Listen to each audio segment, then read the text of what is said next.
নিচেই প্লান্ট মেশিনের যে সেটিং পিলারগুলো আছে নিচে, এগুলো একটু দেখেন প্রিয় দর্শক।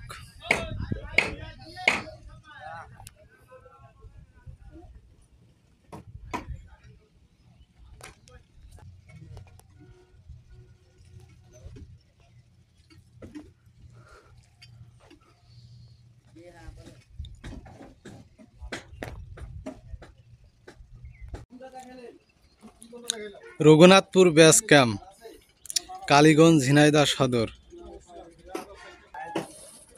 আপনারা যে জিনিস দেখতে পাচ্ছেন ওখানে মনে করেন বিভিন্ন ম্যাটেরিয়াল দেওয়া হবে, বালু, পাথর, সিমেন্ট দেওয়া হবে।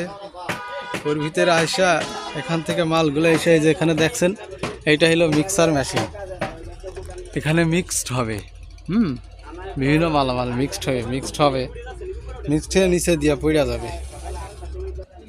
আর সবুজ যে বক্সটা দেখতে পাচ্ছেন ওইটা হলো পানি ঠান্ডা করার জন্য, মোটর আছে ওখানে পানি ঠান্ডা হবে। আর এই যে নিচেই যে বক্সটা দেখতে পাচ্ছেন এটা হলো কন্ট্রোল রুম, এখান থেকে কন্ট্রোল করা হবে প্ল্যান্টের যাবিত কার্যক্রম, এখান থেকে প্ল্যান্ট কন্ট্রোল করা হবে। ওকে, তো মিক্সার মেশিনটা আর একটু ভালো করে দেখেন প্রিয় দর্শক।